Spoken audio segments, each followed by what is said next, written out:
Views and opinions of any of the guests of After Hours AM are not necessarily the views and opinions of After Hours AM, its hosts, its staff, or any of its affiliates. Welcome to the After Hours program.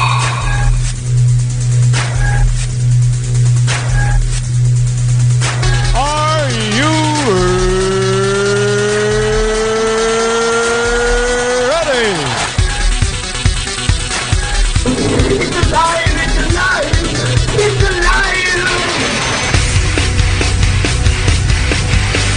Now broadcasting live from the After Hours AM studio, Joel Sturgis and Eric Olson.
Hello, everybody. Welcome to this edition of After Hours AM. I'm your host, Joel Sturgis. Right along with me, as always, Eric Olson. Hey, Eric, man, how are you doing? I know you have some travels ahead of you. That is exactly why it is 10 o'clock in the AM, and we are pre-recording this show. We are also, I decided, Eric, I did a quick blast. We're blasting this live as we're doing it. So, hello, everybody that took time at 10 a.m. to tune in. There will be a replay, of course, at our normal time. But I figured as long as we're doing it, may as well make the sound gun live. You know what I'm saying? Why not? Why not? Think outside the box. That's Think right. outside that box. We're already here. May as well make it completely live. But, yeah, we have a great guest tonight. Bill Schutt, he is going to be joining us, and he wrote, along with J.R. Finch, the Himalayan Codex. That's going to be interesting. Yeah, it's very cool in that we are getting into a really fun, adventuresome novel series, but it's kind of like a Michael Crichton book. It's based on real science, cutting-edge science, sure, a little bit of speculative science, but we're going to really focus on the reality behind this because he's a scientist, a zoologist himself. In fact, Bill is the author of a very successful book, nonfiction book, on the history of cannibalism. So, my goodness, we're going to get into that as well. So he knows all kinds of cool stuff. And, of course, the book series, this is the second in the series. The first one was called Hell's Gate. It is a ripping thriller filled with cool, cutting-edge, speculative science. So we're going to be digging into that in the second hour. Yeah, it'd be a lot of fun. It'd be interesting to talk about that and really dig into this new novel, which is it even includes the Yeti. The Yeti!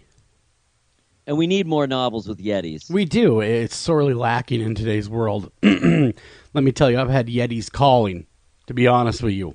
Asking where is our representation? Well, then they dropped the Yetis Lives Matter to me.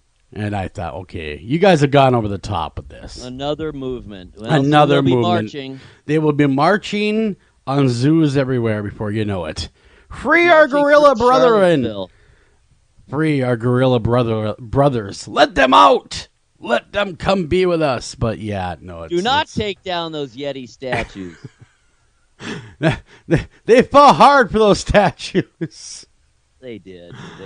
Oh man, hey, the weirdest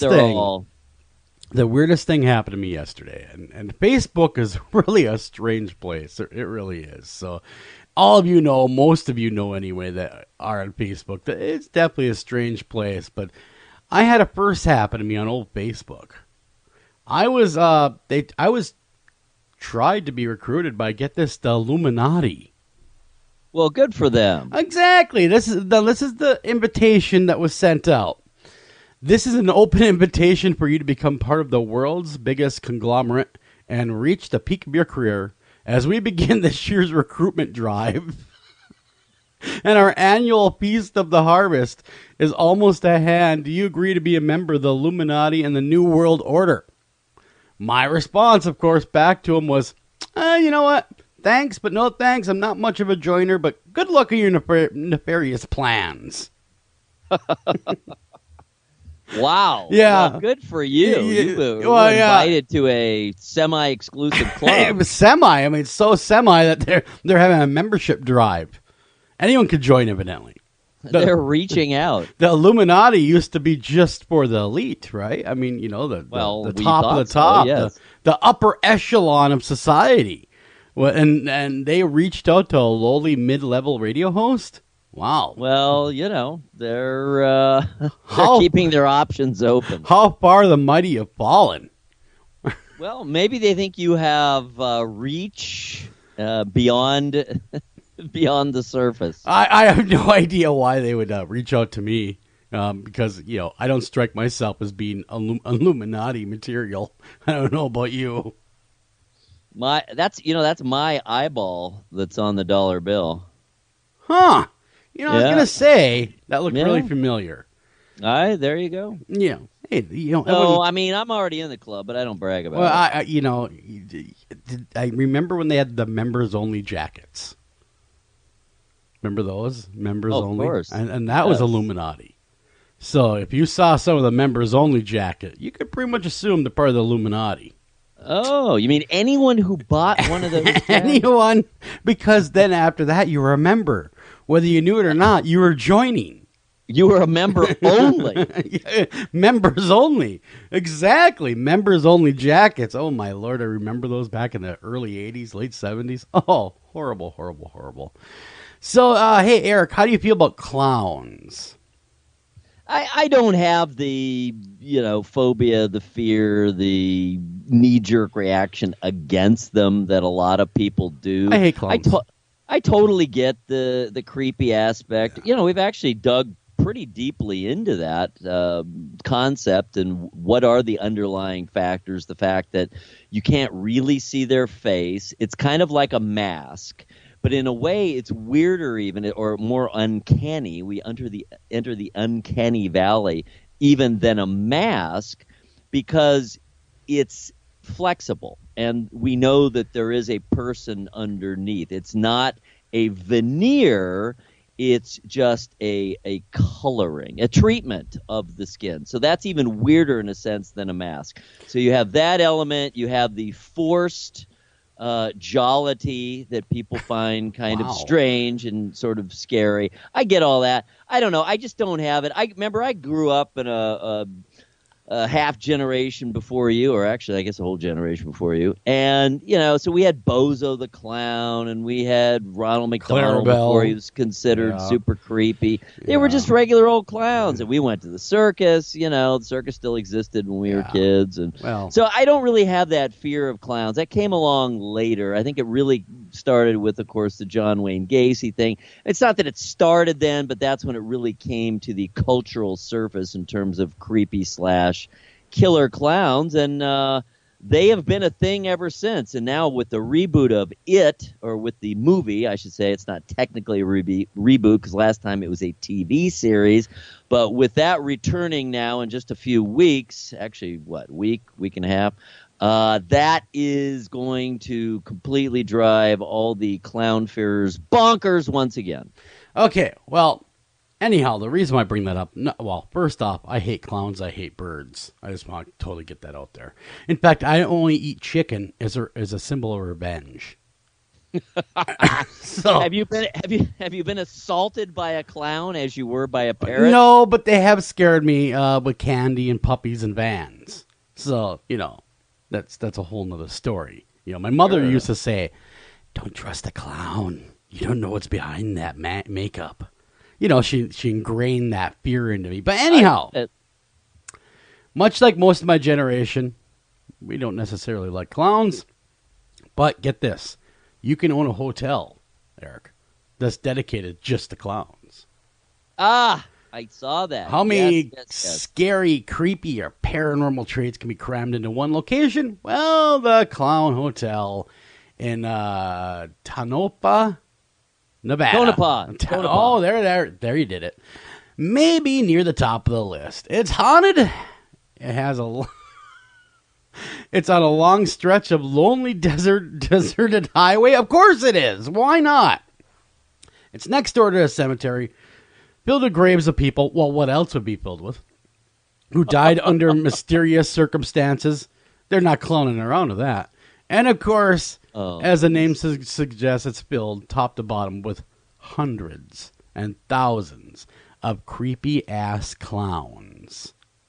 That really is a perfect storm of paranormal and just plain creepiness. Well, Absolutely. Yeah, you can, evidently it's located halfway between Las Vegas and Reno, just off of Route 6, 95, at the junction of 95 highway, and you can buy this. I guess it's been going up and running, opened its doors in 1900 actually, and then of course it ceased to exist, the city, in 1920 after the boom was done, the gold boom. But you know what, there are still a few people there, and one of those things that you will find is a clown. Really, the oddest thing is a clown hotel. Would you own a clown hotel? Well, as I was saying, the clown part wouldn't necessarily bother me that much, but I wouldn't be that thrilled if it was haunted. Well, we're gonna get into that part too, but about haunted locations and how to sell them. 7-year employee Marlana Dufour says she's seen apparitions and moving mannequins, mannequin hands. She's heard disembodied voices, of course, like earlier she mentioned. In this Las Vegas Review Journal, she really kind of talks about the different places that are haunted there and what people have gone through, and how the cloning around really hasn't helped at all. MysteriousUniverse.org is who's got this story, but if you want to go ahead and buy it, I think it's like a cool $1 million. Yeah. Whoo! $900,000 to buy the Clown Motel. How many rooms, I wonder? I am looking right now.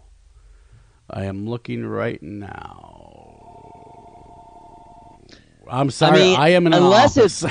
Unless there's a lot of rooms, that seems like a steep price. Yeah, I'm looking. It's not telling me our rooms, how many rooms there are. That's odd, because you would think that'd be a big selling point, but I think what they're doing is just trying to sell the paranormal and strange aspect. They do have a Facebook page, so I'm going to go ahead and click that while we waste time and sell advertising. Well, needless to say, for the Clown Motel. Exactly. So, hold on. It's a good location. We're calling. Really, hold on. Eric, hold the phone. We're going to call this place right now.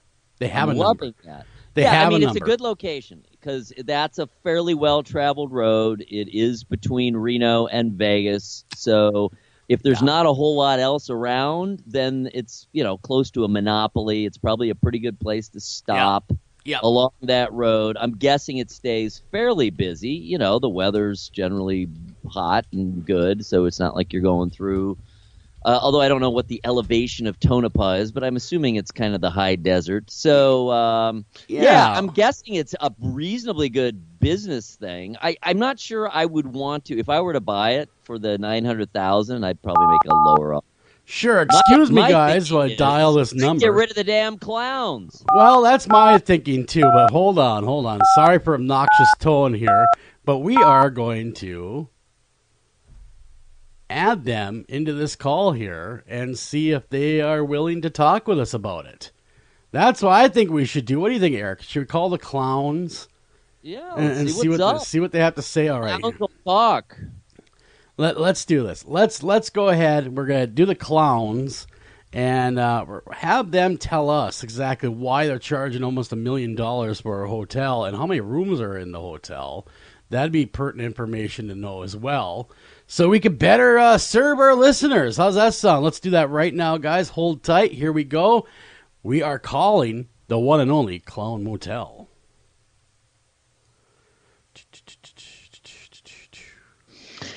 I'm reading it more closely. There is a contractual obligation to keep the clowns and the clown theme. Oh, Really? my. We're going to find out. Hold on. They're not even picking up. Come on. What kind of business are you? Come on. Pick up. Hello, is this the Clown Motel? Yes, it is. Hey, this is Joel Sturgis, After Hours AM Radio. We happened upon, and we are live on air, but we happened upon an article saying that you are selling the Clown Motel.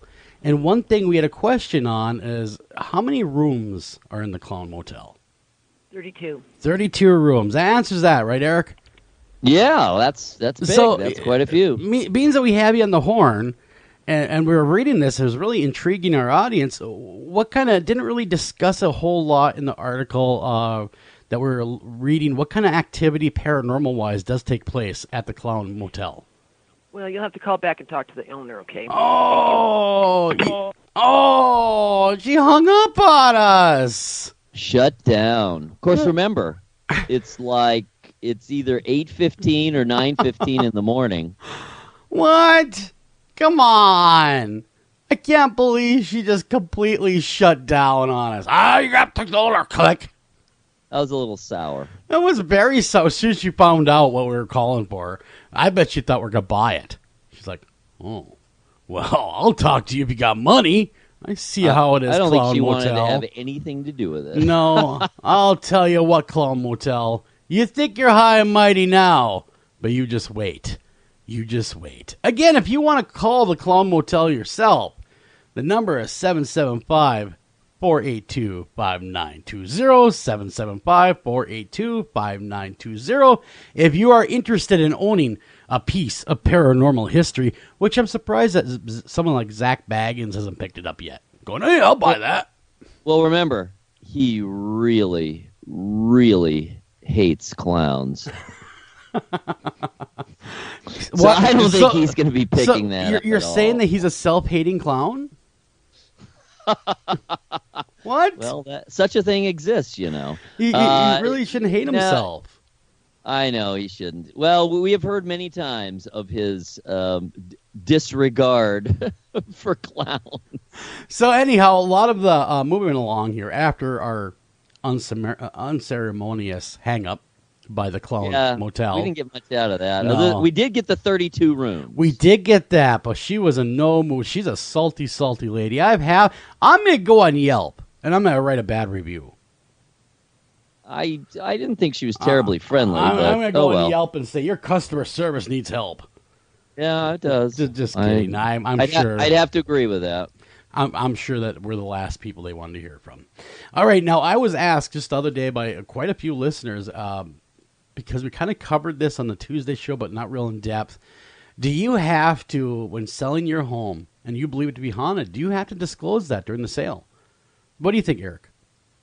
Well, I think legally it depends on the state. I've seen it. I've actually covered that story a few different times, and it really does vary by state. I believe pretty much every state, I don't know if literally everyone, but most states definitely have a murder disclosure. Yeah, and violent crime, drugs. Violent crime disclosure. Yeah. There is a time limit on it. Typically, it's not, forever. It's not 100 years ago, but it's within the X amount of time.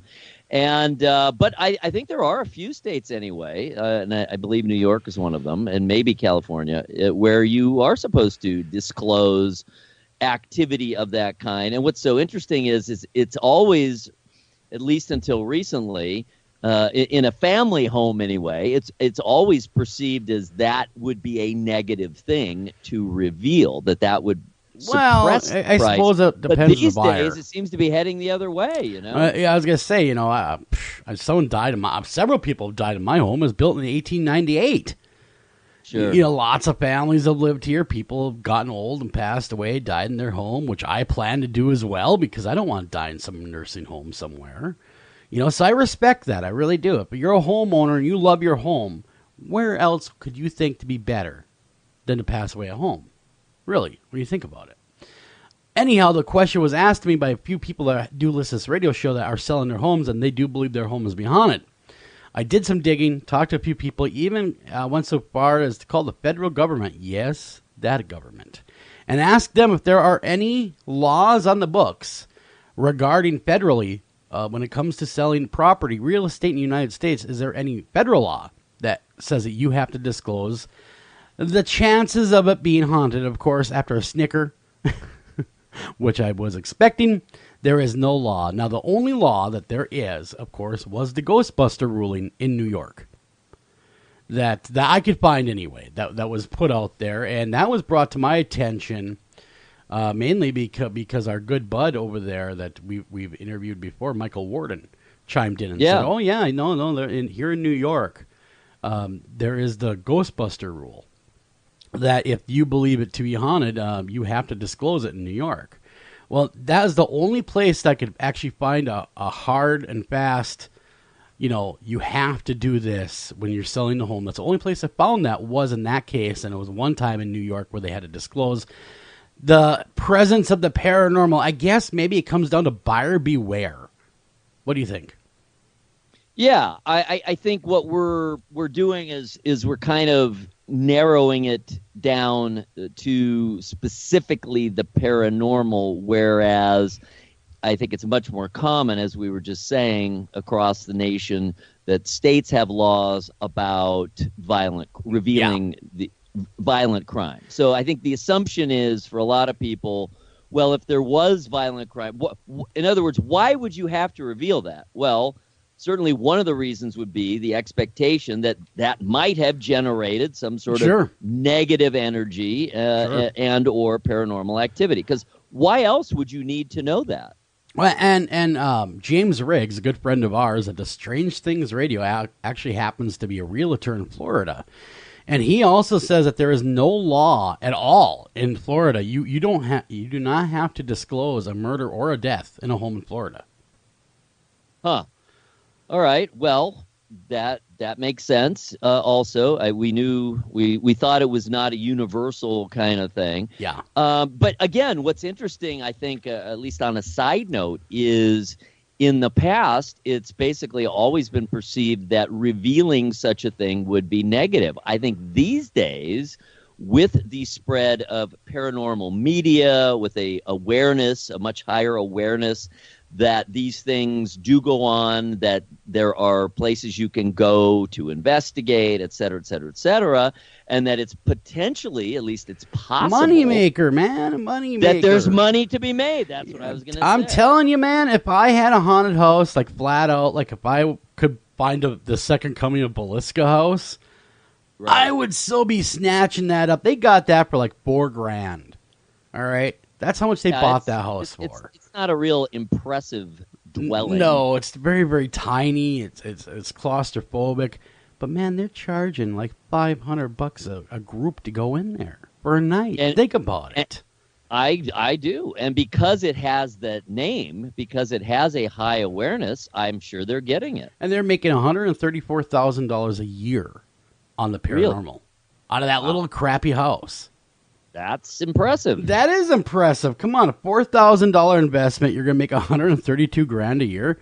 Hello, that's a no-brainer. I would so do it. I would be down for that. So if you're selling a haunted house at right around the $4,000 price point, let us know. We just may bite. You know what they should do? I have an idea. They should franchise it out. How do you franchise something like that? I mean, how would the business model look? It would be maybe you'd send someone out to do the opposite of a cleansing. you send them out with an axe and a list. Do a possession of this home. This is where we want these are the locations we desire to be haunted. So here's your axe. Here's your list. Yeah, go get to whacking. Get to whacking them off here. Sorry, that's so horrible. Get to killing them off, the families, and there you go. You have your next Velisca house. That is absolutely horrible of us to say. But, as far as buying haunted locations, I met several, and you have too, especially writing the book, America's Most Haunted, that own haunted locations. And by and large, they've turned that around to become very profitable business models. Sure. And the other part of it, which I there's something about this that's just it's tawdry and weird, but it's also fascinating. So many of these haunted, let's call them commercialized haunted locations, then they kind of double down by also having a Halloween haunted attraction at the same location. Exactly. I mean, think about it. It's a win-win. How can you go wrong? So anyone that's worried about buying a haunted house, I say buy that haunted house. And if it's too scary for you to live in, keep it. Sell tickets. That's Rent that sucker out. Because, again, Zach Baggins coming up again in the news. He bought, or our news anyway, he bought the Demon House, remember? Yeah, oh yeah. And so I think he burned it to the ground, didn't he? I believe he did. He's like, oh my God, it's just too damn haunted for me. I have to get rid of it. I thought there was going to be some sort of documentary about that. Has that come out yet? I don't know. Let's find out. Let's ask Google. Zach Baggins and Demon House. Because that was the point, supposedly, of buying it. He was going to buy the house. He was going to do really, uninhibited. Oh, it did. It's it's already out. It came out in 2015. Oh, that shows what we know. Yeah, it came out in 2015. Demon House. Zach Baggins. Okay. Most authenticated case of possession in American history. So he says. Bought the house, starring Zach Baggins, Jay Wesley, and Billy Tolley are in the film, and it shows them in this home investigating. The story takes place with doing a docudrama about the home he purchased in Gary, Indiana. A docudrama, whatever that is. He convinces a couple of previous tenants to come back and discuss their accounts and maybe even spend the night with them.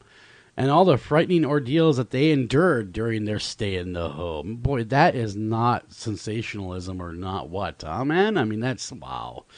Okay, being a docudrama, that means that he does not have to be 100% correct. I'm reading what docudrama is.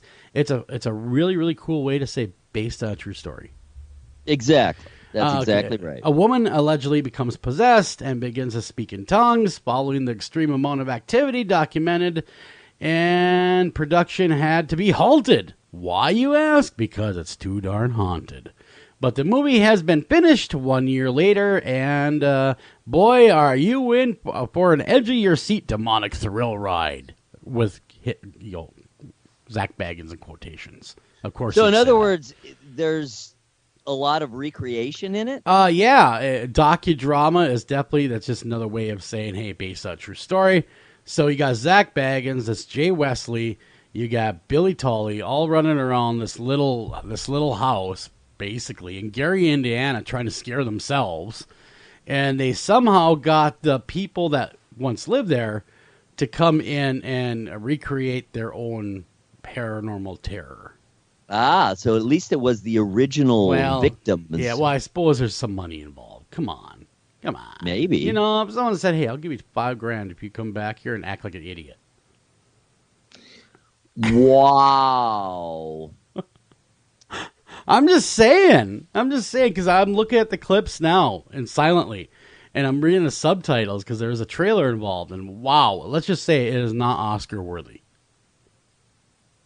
I would not know. I was not aware that. Well, let's put it another way. We were unaware that it had come out. Yeah, we were unaware, and I did not realize Ed Wood was still doing filmmaking. But anyhow. No. Sorry. I'm sorry, Ed Wood. I mean, you at least tried, and they actually made a Johnny Depp movie about you, so really I'm not being very fair. But anyhow, he did buy the Demon House. He did make the movie. It came out in 2015. He did somehow lure the original tenants to come in to recreate their plight in the home. And, of course, hijinks ensue. So you can go ahead. You can actually rent that right now. You can go to Amazon Video. You can rent it for $4. You can rent it. So go ahead, rent it. If you want to watch paranormal hijinks, go right ahead. Get that. Tell us how it was. It was great. It was bad. Let us know. We got to run a break. We come back. We're going to do your America's Most Haunted Headlines. Don't go anywhere. We'll be right back right after this.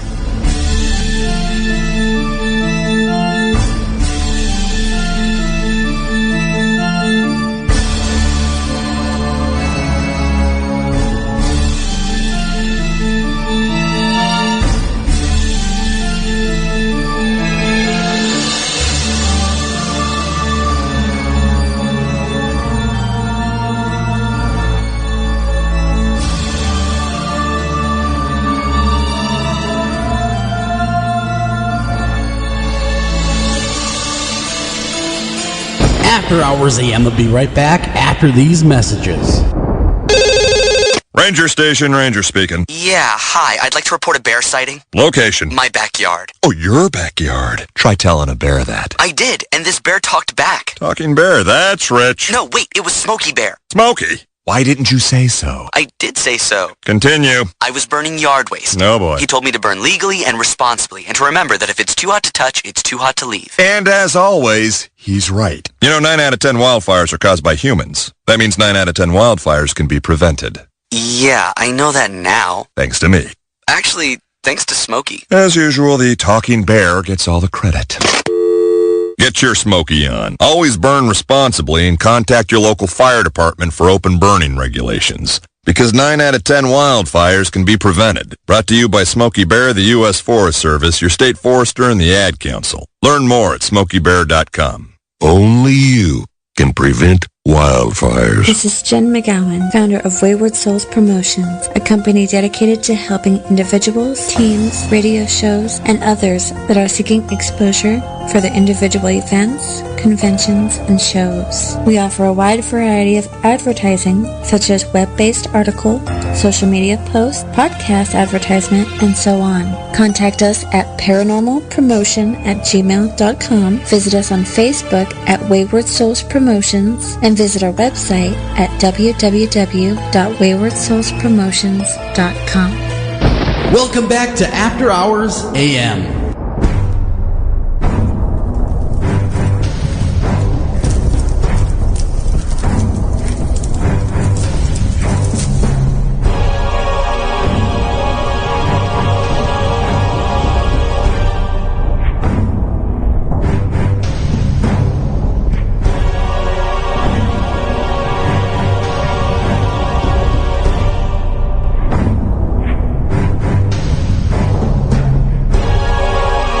Welcome back to After Hours AM, everybody. I'm your host, Joel Sturgis, right along with me, Eric Olson. And Eric, I do have to apologize for calling people that appeared in that movie idiots. I'm a little on the feisty side, and to be honest with you, my opinion of Zach Baggins is not the highest. Like, anyone didn't know that. But if you're going to make a movie about allegedly a real haunted location, don't make it a docudrama. And that kind of rubs me the wrong way. As an investigator, it really rubs me the wrong way. And as a radio host. Because people are expecting truth in the media. And if you don't give them truth in the media, you're just fake news. All right, go ahead. All right, well, you're right. I mean, recreations, it needs to be made very clear that that is, in fact, the case. And anytime you're recreating something, in essence, you're fictionalizing it. Exactly. And in a way, I mean, after kind of looking at it and reading the reviews, they really rip them apart. The reviews also making a mockery of what the people went through was one thing that a bunch of the reviewers said, that there was no... It was almost as if the people that lived through these paranormal traumas, they call it, were made nothing more than made fun of, in essence. Well, that seems ridiculous because that's like playing both ends against the middle. On the one hand, if your professed goal in life, and you hear it at the beginning of every episode of Ghost Adventures, is to convince people or give people evidence of the existence of the paranormal, then why on earth would you be making fun of people who have had harrowing paranormal experiences? That seems ridiculous to me and counterproductive. I would agree. I have not seen the film, so I will not give any. I might rent that though this weekend. I might rent it this weekend just to check it out. But but then again, maybe I won't. I'm gonna see if YouTube's got it for free. See if some pirated it. Oh, I'm guessing it's out there somewhere, but you didn't hear it from us. All right, my friends, go to twitter.com, even if you don't belong, that's fine, /AM Haunted, and you too can follow along. You can see the pictures, follow the links, you can follow us, because, the AM Haunted Twitter account provides the finest in all things paranormal, spooky, and amaze-mo, curated by yours truly, my own bad self. All right, I just find this, I don't know, I haven't watched it, I don't know, and right now I don't have little kids, although now I do have infant grandchildren, but check this out, Vampirina is coming to Disney Junior. She's a vampire, you see, because little kids need monsters to look up to. Oh, my 3-year-old's going to be all over this. I can just see that coming down Broadway.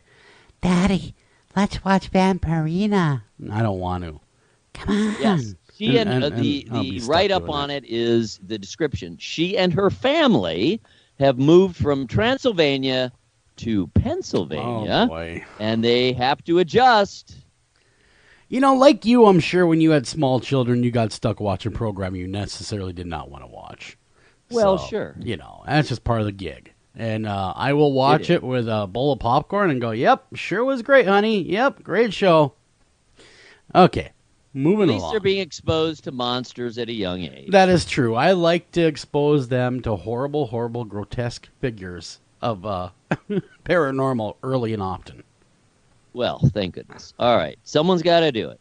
All right. This year, we follow the major astronomical happenings. This year, what's interesting is there are, in essence, 2 harvest moons this year. Really? 2 of them. Not 1, but 2. A moon Not so one. nice we had to do it twice. That's the harvest moon. Exactly. And so we have the traditional harvest moon coming up on October 5th. And, that's the nice big moon. It's called harvest moon because, in theory, the farmers could be out there late into the evening harvesting. Yes, harvesting their crops. There Reaping was what they enough sow. light from that full moon, that large full moon. Oh, is that what they call it, the harvest moon? Gotcha. Yes. Gotcha. I just thought maybe it signified when the crops would be ready. But you're saying Well, that they actually it use is. the moon as light to continue harvest operations. Huh. Absolutely. Into the evening. Deep into the evening. Interesting. Well, thank you. Well, I mean, you're really screwed if it's cloudy. But hey, You are. Because think of it. When the crops are ready, when they're ripe, that's the time, right? So you want to get whatever it is harvested as quickly as possible. Yeah. So the more hours you can work, the better. Yep, nighttime is the right time. All right. Yep. So here's the rule on the harvest moon.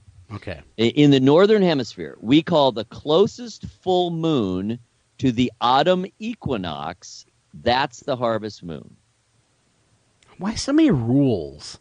There are a lot of rules. Okay, is that the one rule or is there more rules? No, that's the only rule. Oh, that's for the only harvest rule. moon. Okay, good. But there's always a rule attached to it. Okay, now it's the closest full moon to the equinox is Exactly. the harvest moon. And generally speaking, we have some pretty bright moons that time of year. So that's a pretty awesome, Eric. I'll be looking up there going, I'm going to drop some knowledge on some people. I'm going to go harvest something. I'm going to go damn it. harvest something. What do you mean? It's a harvest moon, don't you know? I'm heading out to the back That's 40, right. Ralph. We're going to the back 40. We're going to harvest some stuff. We're gonna harvest up a storm till the cows come home. Oh, man, I see the next one, and it looks really, really cool. Again, if you're not over here on Twitter, you should be. And if you do fire up the old Twitter, which we encourage you to do so, search out AM Haunted. Come check out these pictures. The next one, of course, is the ice cave, man. That is so cool looking. It is really cool. It's the world's largest ice cave. It's in Austria. Very popular tourist center location. I am not a German speaker, but it is called something like Eisreisenwelt. Eisreisenwelt. That's the name of the cave. All right. Look at that amazing picture from the outside of how to get to that little tiny hole in the mountain to get to the caves. And that loosely translates to tourist trap. It really may well. So not only is it from a scientific and travel tourist standpoint fascinating, again, the world's largest ice cave, but for hundreds of years it has been rumored to be a gateway to hell. Not to hell. Oh, my To gosh. hell. Wow. To hell with that gateway. It is an icy gateway to hell. Usually the gateways to hell are fiery. I This would have is an thought it icy would have been one. warm. Yeah. I mean, hell is not really known to be cold. So No, it's not. But I guess you'd have to go way, way, way, way down because it's huge caves and tunnels, and they haven't even explored it all. So, anytime you have a huge underground system, eventually it ends up being called a gateway to hell. Let's face it. Yeah, that is true. Kind of like, do you remember, and not to sidetrack too far, do you remember Mel's Hole? Where is Mel's Hole? You don't know, you never heard of Mel's Hole? I'm not sure, to be honest. Well, Mel, I interviewed him. He was, of course, he first made national news in 1997 when he appeared on then with Art Bell hosting Coast to Coast AM. Well, Mel's Hole is an urban legend, okay, that a guy named Mel, what was his last name? I'm looking up for right now. It doesn't give his last name. I don't think he even gave his last name. But he on his ranch in Montana, there's a hole that's bottomless. Wow. That so it's a gateway to hell. Yeah, they'd throw pigs in there, cars, refrigerators, dead dogs. Didn't matter. They're throwing everything in there. And they never hit bottom. Never hit bottom at all, not one time. And it's a bottomless pit near Ellensburg, Washington is where it is. And they first made notoriety about the gateway to hell, the hole, on Coast to Coast AM. And so that was in 1997. Oh, Mel Waters, the man's name, calling himself Mel Waters. Later investigation revealed no such person was listed as owning the property. And wow. no all credible made up. no credible evidence even was ever found that the hole even existed. But it was cool back then because I remember listening to that. I was in my car as a kid in my early 20s. I was working radio in 1997 and I heard about this hole, right? And it just intrigued me and I never forgot about it. And I actually went to go look for Mel's Hole when I was out there and I couldn't find it either. So, well, interesting. There's no Mel, and there's no hole. There's no hole, and there's no Mel. There's a big hole in that story. All right, that is a legend. All right, that is a legend. But moving along, sorry, I had to sidetrack to Mel's Hole because that was allegedly a gateway to hell. I got the connection. No problem. All right, so they have been doing a lot. We've been talking about this from time to time. There's been a lot of construction work in London lately. And they've been doing work in areas that are very, very old, just below the surface. And I'm just talking about building, parking lots, tearing up roads, whatever. I mean, none of this is that unusual, but they're finding all kinds of stuff. So they've been doing a survey of medieval cemeteries. So approximately between the year 1000 and the year 1500 in London. And several medieval cemeteries, and it reveals a study of the skeletons found there reveals that London was a very violent place. You don't say. 500-year period, especially among the poor. Well, yeah, I think we kind of got that though by looking at historical records and other shows that we've done. That it might not have been the warm, cuddly place that Charles Dickens likes to show us. I mean, like but that wasn't the Middle Ages either. But he was the 1800s. Yeah, he was 1800s. Yeah. But Middle Ages was that's plague time, right? That was more or less during the plague. Yes. It must have been a disgustingly violent place between the death and the fighting and all. One of the cemeteries, 12% of the bodies found had appeared, at least if not had not died of it, had experienced really major blunt force trauma. My God, they're bashing each other's skulls in. I mean, look at them hitting each other with chairs. It's like a WWE. I was going to say, they were the early form. They're the forerunner of WWE.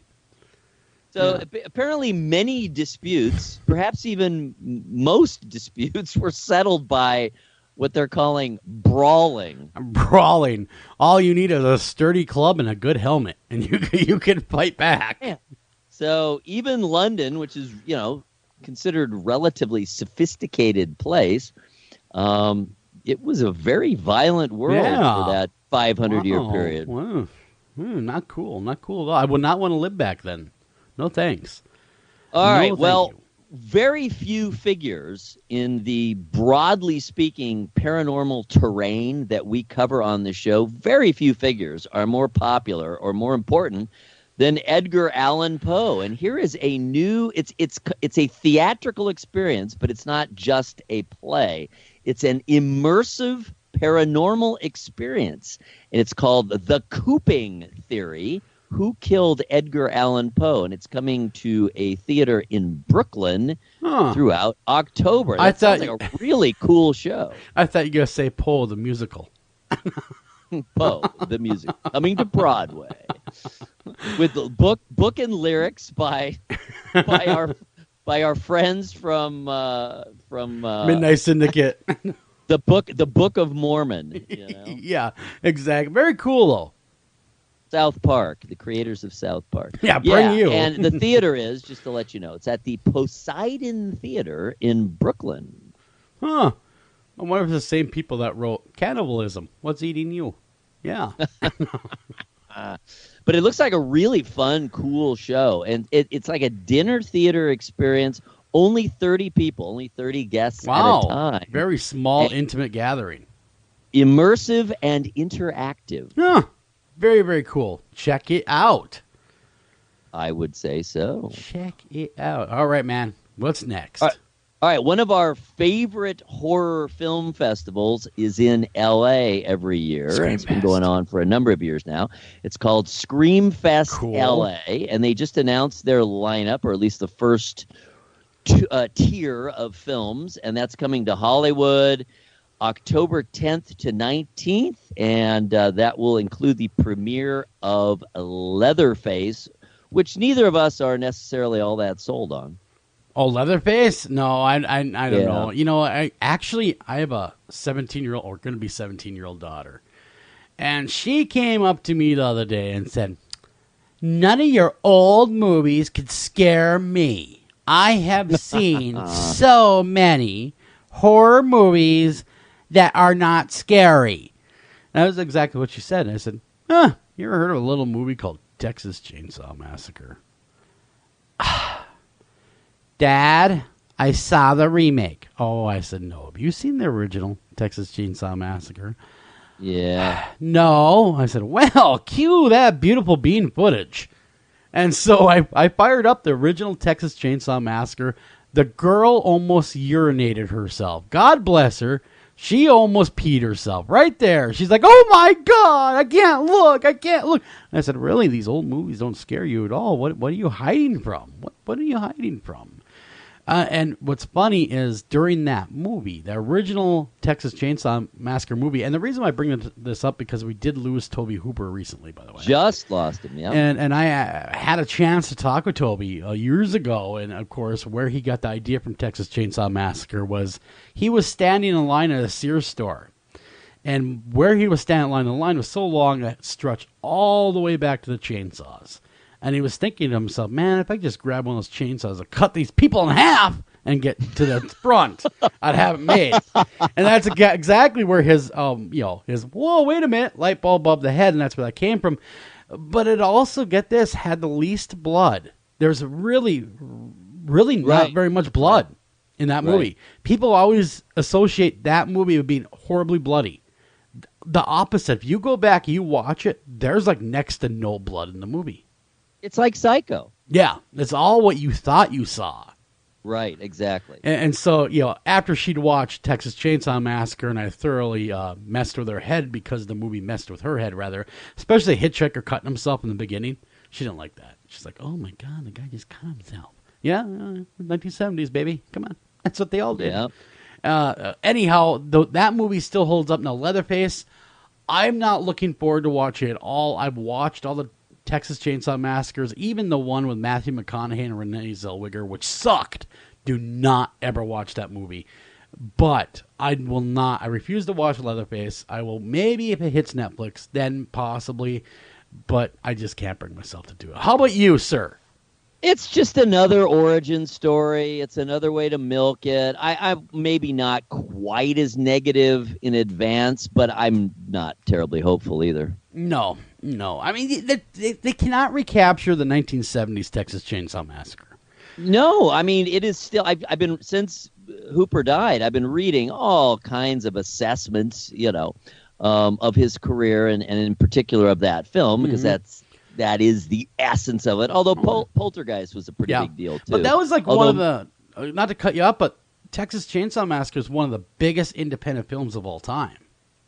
And when you read the testimonials, I mean, so many horror directors, just influential showbiz film people, call the original Texas Chainsaw Massacre the scariest movie they have ever seen to this day. Oh, God, it was frightening. And when she watched it, of course, you know, being 17 and being pretty up on technology and watching all the new horror films, which, quite honestly, back in the day, man, you could test this right along with me. Horror was still horror. I mean, it was scary as stuff. Okay. Yeah. It was extremely scary stuff, where you felt like you had to look under your bed at night before you turned in. Now I can watch a horror movie, today's horror movie, and go, nothing compared to what we grew up with.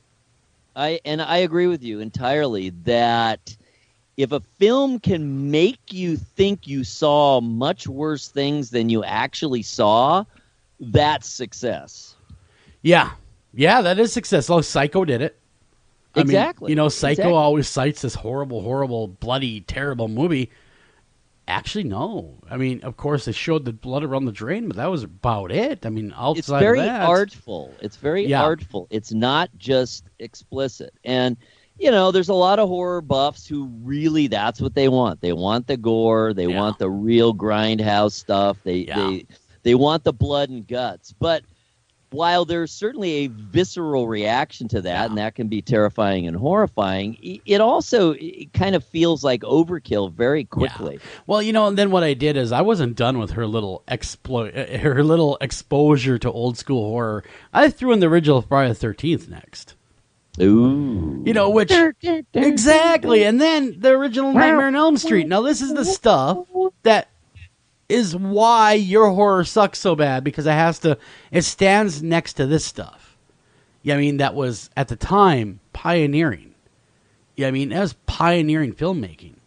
Absolutely. Well, you're talking about the original slasher films, basically. Exactly. So anyhow, she made me sit through this stupid movie. I can't remember what it was called, like Wrong Call or some crap, or Unfriended or something. And I'm like, oh my God, this is so tame. Are you kidding me? Please. Nonsense. Exactly. All right, sir. Let's move along. All right, moving along. We just we're wrapping up the annual Burning Man event, which is not just a concert. I mean, it's almost like a cult gathering in the desert. There's so much art, performance art, and so much of it is the experience, and you're in this weird setting. Look at this picture of a sandstorm basically blowing through this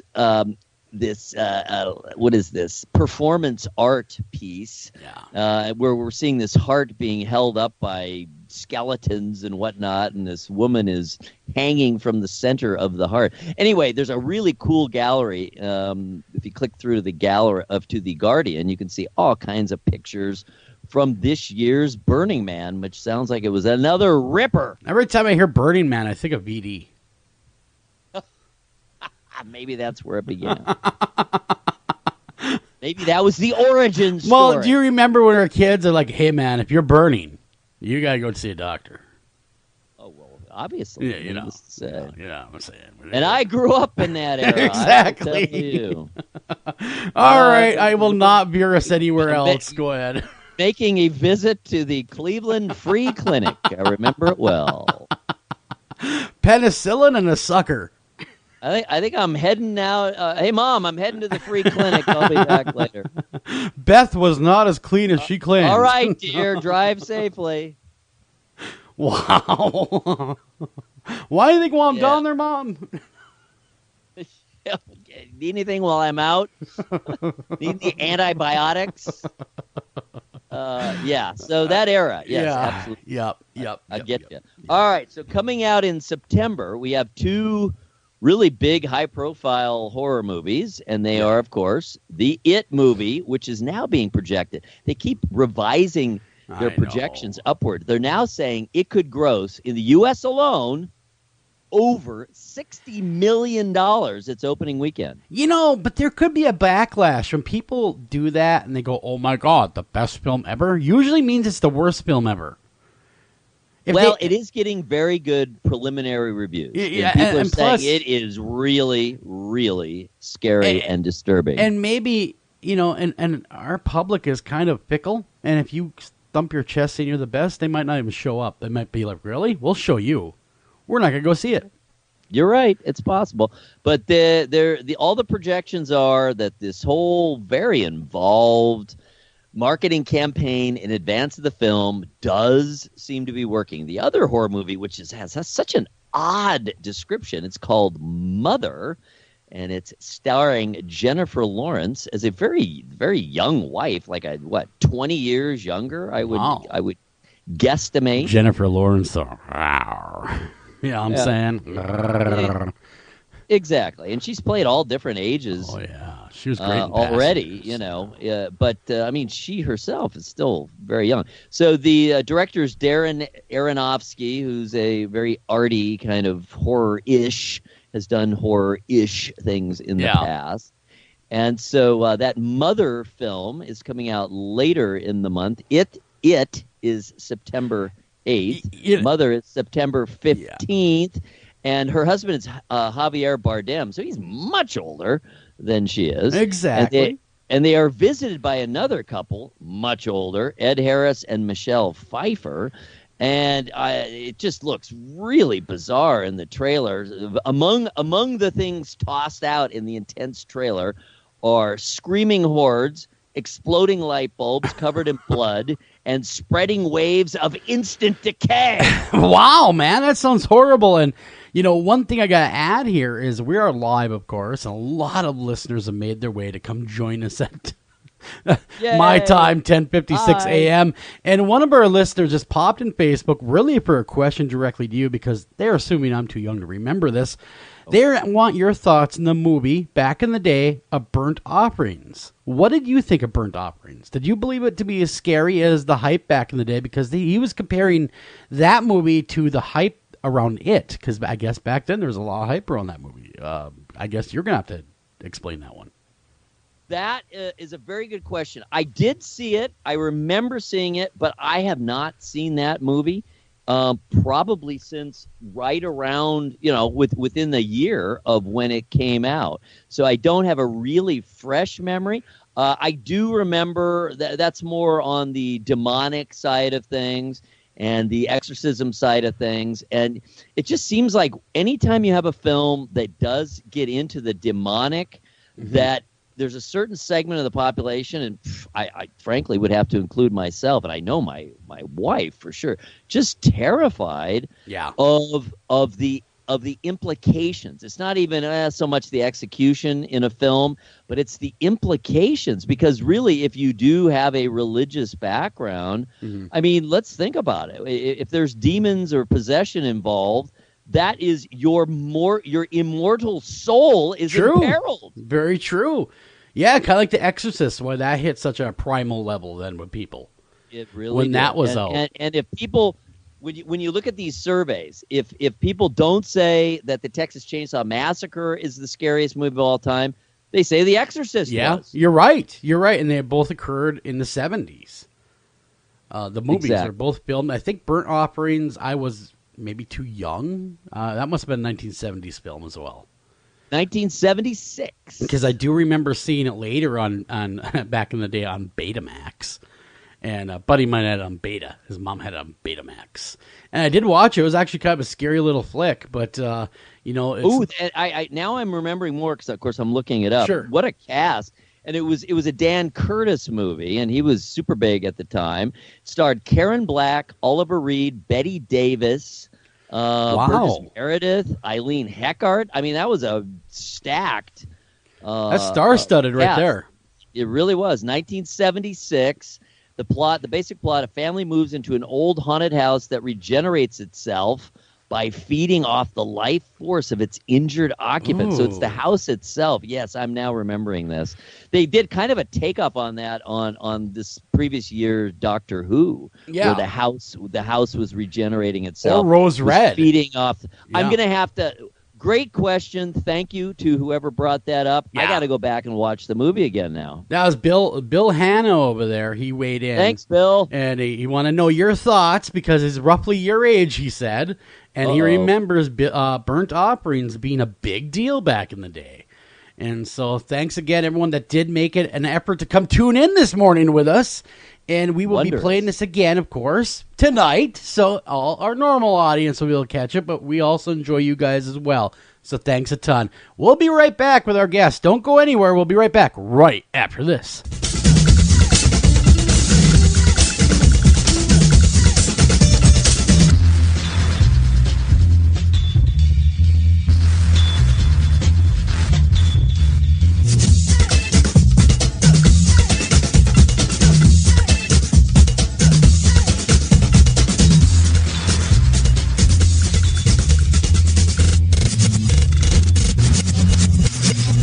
Hey, you listen to After Hours AM, and if you're listening to us via podcast, make sure you like us, follow us, review us, tell your friends about us, tell grandma about us, and keep listening. Taking a family of 5 to the amusement park can cost a small fortune. Oh, yeah. So to save some money, we thought, hey, let's bring the amusement park to us. Yeah. Go ahead. All right, step right up, young man. Are you ready to ride the wacky waterfall? That's just the bathtub with the shower head running. Nope, it's the wacky waterfall. It's the shower, Dad. Waterfall. Wacky. There's an easier way to save. To get a free rate quote, go to geico.com. Then buy online, over the phone, or at your local Geico office. This is Jen McGowan, founder of Wayward Souls Promotions, a company dedicated to helping individuals, teams, radio shows, and others that are seeking exposure for their individual events, conventions, and shows. We offer a wide variety of advertising, such as web-based article, social media posts, podcast advertisement, and so on. Contact us at paranormalpromotion@gmail.com, visit us on Facebook at Wayward Souls Promotions, and visit our website at www.waywardsoulspromotions.com. Hi, I'm Kip Parker. And I'm Charlie Parker. And we're the Parker Brothers. Hey, Charlie, what's missing from our game catalog? I don't know, Kip. Tell me. Well, you can't talk to the dead. You sure as hell can. That's why we got this brand new game called Ouija. Ouija? Well, break that down for me. Well, it's Wii because you're having a great time. And G, it's because G, aren't you having a blast because you're having a good time with the Wii. It looks like it spelled like a Chinaman got caught in there. Don't question it. Well, Ouija, Kip, tell me about it. Well, inside the package comes a flat board with all the letters of the alphabet, numbers from 0 to 9, and a yes-no written out by itself. Well, that sounds like a lot of stuff going on. It's got a lot of stuff going on indeed, Charlie. It also comes with this planchette which hovers over the letters the dead are trying to tell you. Well, how does that work, Chip? Well, you ask the question, and then the dead move your hands in the direction of the answers. That sounds like a heck of a way to find Grandpa's slave money. Turns out it was in the attic. But the questions don't have to be as serious as slavery. You can also find out if Sally's got a crush on you. The dead like to answer all sorts of trivial questions. Feels like they'd have better things to do with their time, Kip. No, lost souls are lost forever, and they're really glad to help. Well, gee, Kip, can't you just get any sort of board with numbers and letters and talk to the dead? The dead prefer quality like anybody else. Quality you can only find at Parker & Parker. The Ouija board, brought to you by the Parker Brothers, available in both white and colored wallworks. Separate but equal savings. You're listening to After Hours AM. Do you have a question for the guest or even the host? That's really easy. Go ahead and email those questions to afterhoursam@gmail.com. Are you feeling like picking up the phone and being part of the show? Call us at 612-326-6874, 612-326-6874. Come be part of the madness.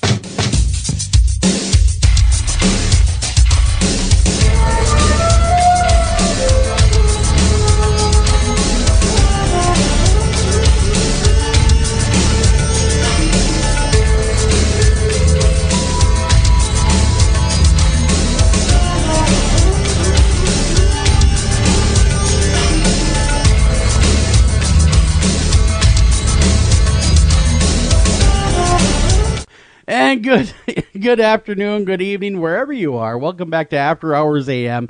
I'm your host, Joel Sturgis, right along with me, Eric Olson. And Eric, we got great guests tonight, and I've already enjoyed speaking with them before we even hit air. But I'm going to let you tell everyone who we're talking with tonight. All righty then. Well, first we're going to talk about his brand new book, The Himalayan Codex, as the world struggles to rebuild. Following World War II, zoologist and adventurer Captain R.J. MacCready finds himself on the remote plateaus of Tibet in search of a creature that may exist only in legends, the mythical Yeti.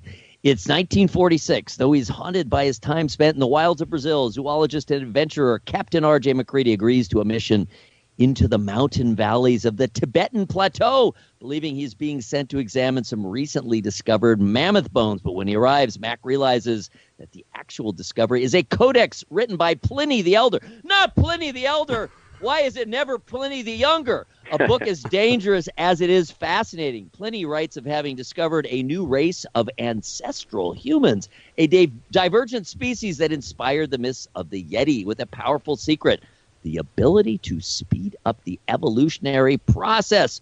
Good Lord. If true, it is an ability with unlimited potential benefits and unlimited potential for destruction.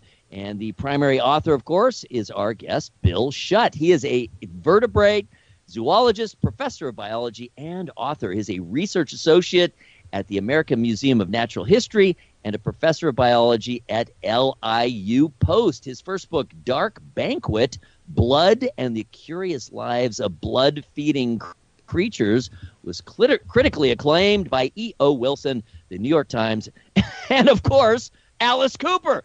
His newest work, his bud, Vincent Fernier, I know him well. His newest work of nonfiction work, Cannibalism, explores the natural history of cannibalism and has been named a New York Times Book Review Editor's Choice.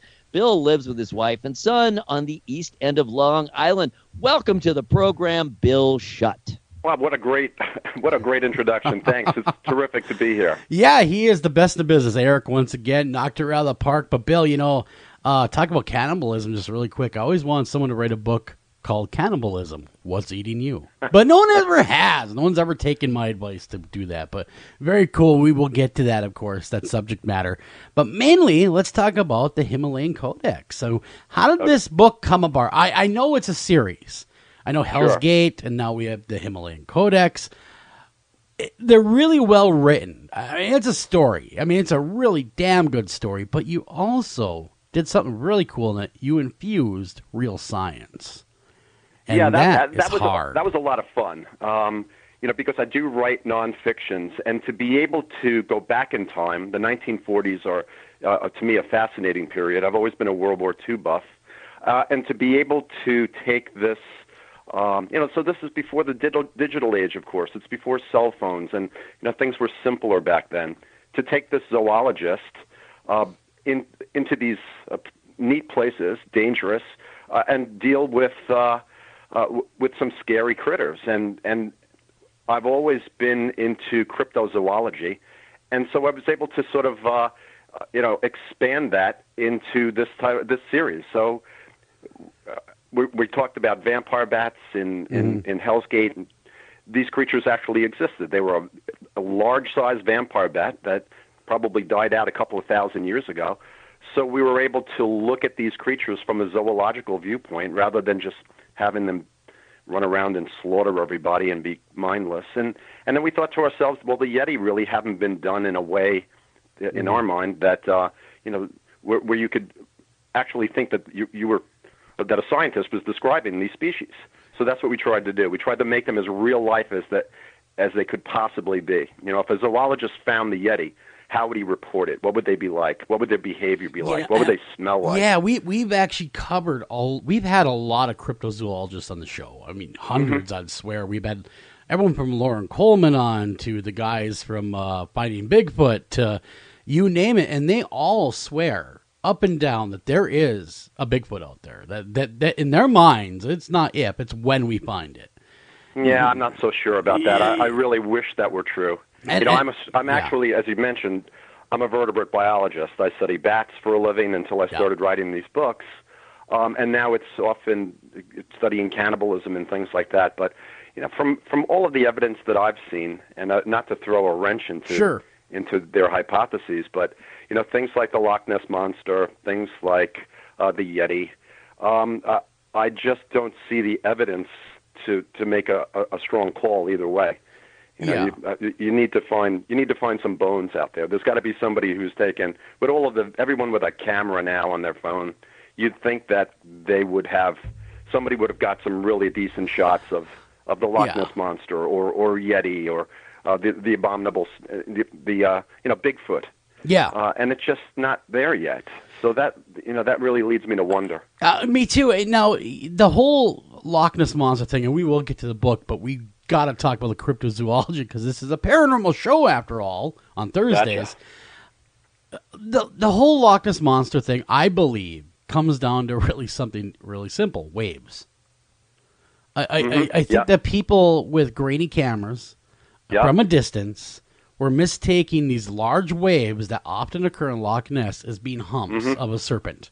If we take a high-def, totally cutting-edge camera and we record those same waves and seeing them completely clear, you could see, okay, I get it now. Now I get why they mistaken that as a sea serpent, because look at the ridges, the way it's moving, but yet it's just waves.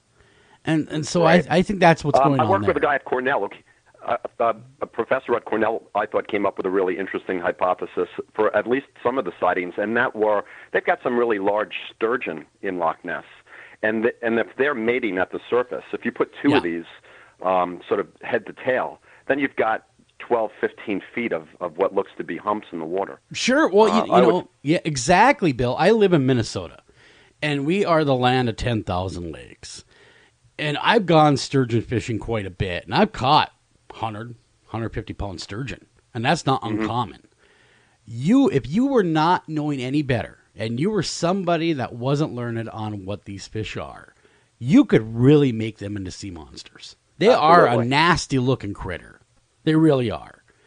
And so I could see where the early settlers are going, oh, my God, look at that giant sea monster.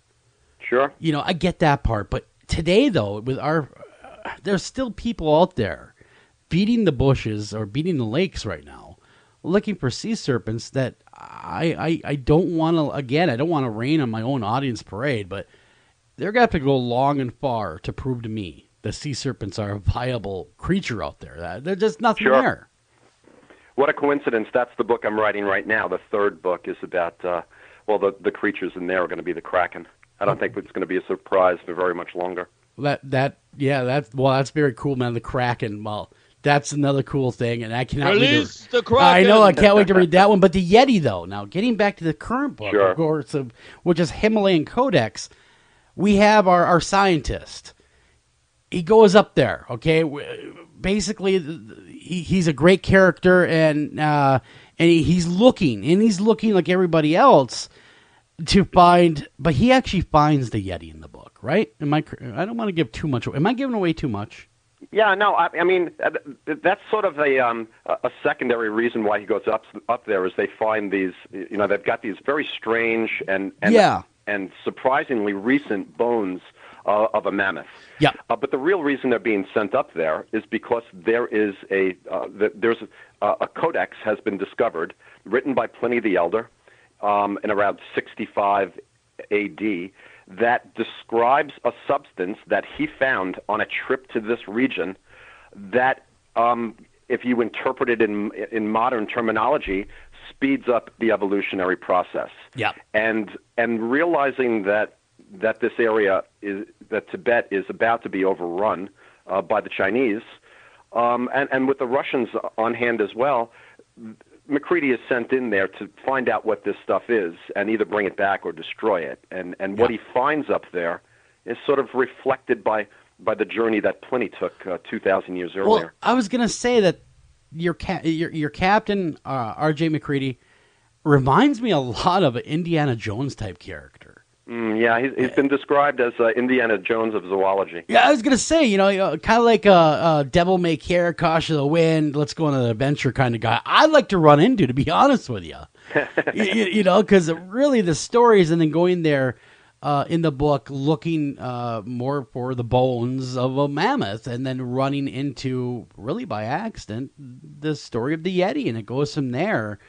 Now, how hard did you find it to... Now, really, I know this is the big other question that everyone's going to ask is, how did you research a darn Yeti? Well, once again, I looked at it from a zoological standpoint, and I started with these creatures, and I've got to say that in the third book this is explained a little bit more clearly, and I envisioned what would happen if primates that lived or moved up into the Himalayan mountains came into contact with a substance that would have allowed them to diversify more quickly, to speciate. So you've got a number of different species of these creatures up there. Some of them are huge, and some of them are smaller. Some of them are smarter, and so we tried to use real science and say, what would have happened if these creatures were able to evolve faster than normal, and now we're seeing the differences between the creatures that Pliny saw and the creatures that MacCready sees. That was half the fun. Well, yeah, just envisioning what would happen if you could step up evolution a bit with this substance that we talk about. It kind of reminded me of the book of not only an adventure, but also like the Island and Dr. Morrow kind of thrown in together. With that quick evolution and change and different creatures and things like that. So it's a very good read. I'm enjoying it. I'm not quite done with it yet. So I'm not that far yet. I'm not done, but I'm reading it feverishly, and let me tell you, it really is a page turner. You really knocked it out of the park with this one. Oh, thanks. I really appreciate it. We had a ball writing it. I've been, both Finch and I have always been inspired by the artists like Hitchcock and Stephen King, and when we're able to sort of unleash our science background with this pop culture background that we have, because we're both heavily into horror and science fiction, then this is the result. And we riff off each other and work the dialogue off each other, and I'm really thrilled at the response, and it's been an interesting ride. Hey, I'm really interested in hearing kind of the PR work and whatnot. That you're kind of using the discovery of the hobbits on the Florensis as a foundation of the plausibility of this. Why don't you run us through both what kind of the standard take now is on what are these hobbits found on this island in Indonesia, and how recently, what's your sense of how recently they've been around? I mean, there's some really shocking reports that would seem to indicate that they've been spotted, they've been interacted with literally in this century. Does that seem plausible to you? I don't really see that as plausible. And the one thing about these creatures, these humanoids, is that we're finding new things about them all the time. And so it's very difficult to sort of make as I said, the research is being done now. And so someone will come out with a date where they think that or how closely they are to modern humans. And then you'll find that there's another study that comes out right afterwards that paints a different picture. So we weren't really using the hobbits as, I think we were using the hobbits more as an example of how little we know about how the human lineage diversified. And it is, we try to get a point across the point that rather than this sort of step ladder or looking at the evolution of humans as a ladder, it's far more interesting to look at it as a bush with branches that terminated, that ended, and that's when these creatures went extinct, and other branches that grew higher and spread. And so that's really what we're seeing here, is that there's a tremendous amount of diversity that took place back starting millions of years ago, and that what you see now are Homo sapiens. But if you were to back up 3 million years, 5 million years, even 2 million years, you would have seen some really strange-looking critters. It looks like a chimpanzee, but it's not. But it really doesn't. This one has human characteristics, but then again, it's got primate characteristics that aren't human. That's really what interests us, and that's what I think is the interesting thing. And we're learning more and more as more fossils are uncovered. Yeah, I agree. Homo florensis, of course, better known as the Hobbit.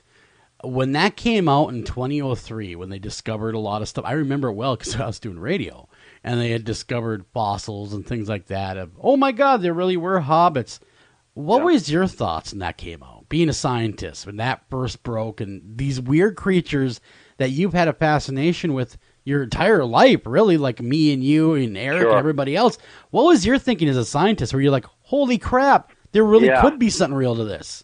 Yeah, first thing that came to mind, if I recall, was that it makes sense that they're small because they're an island population.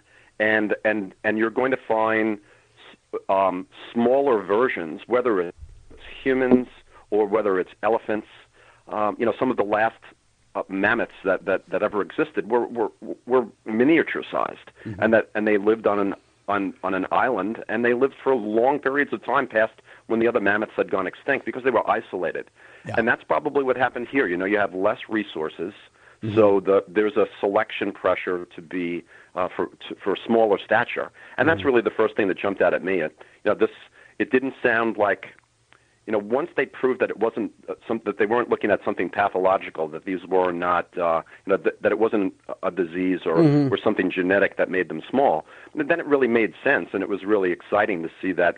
Well, here's an island species or subspecies that sort of makes sense. They're tiny, and that's what I thought. Yeah, it makes total sense to me as well. They lived on an island. Resources are scarce or limited on the island. It would make complete sense why they're small. And things, though, globally, though, if you look at the historical record of fossils and everything else, everything's kind of shrunk. I mean, we went from giant dinosaurs down to us now. So things have really shrunk. Yeah, pretty much.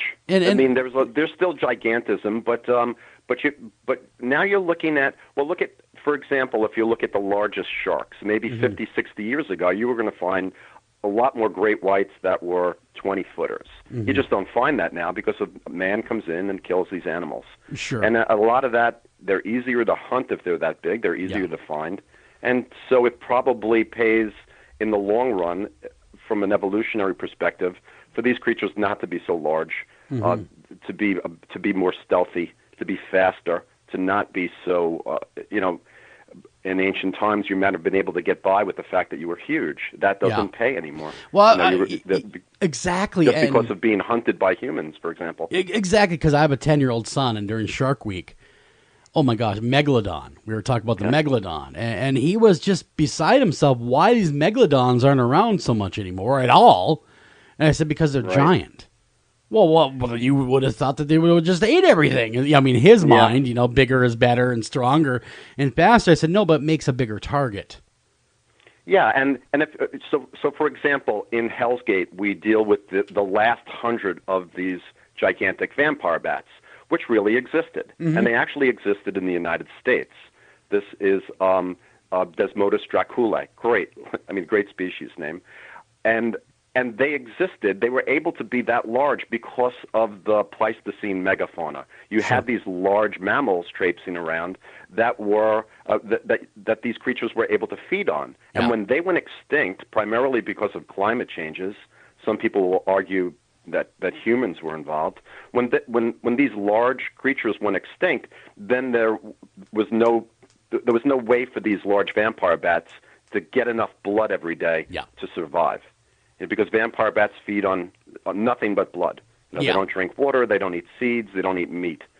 So if that's the way your diet has evolved, then you need to feed on half of your body weight in blood every day. And you'll starve to death in 2 days if you don't. Bill, that makes total sense for the shrinkage because, we think, well, it's a giant bat, it has plentiful food, but then I suppose through evolution, just evolution, it had to shrink to maintain its own existence. Absolutely, and in some places where they used to exist, they don't exist anymore. That if you look at why there are no vampire bats in the United States, it's because they can't get food during the winter. So they're not a hibernating species. The bats that we have in the U.S., most of them hibernate during the winter because there's no food around. Yeah, you're only finding these types of creatures in the neotropics in Mexico, Central America, a couple of Caribbean islands, South America, because they have resources all year round. Yeah. And they're small. They're...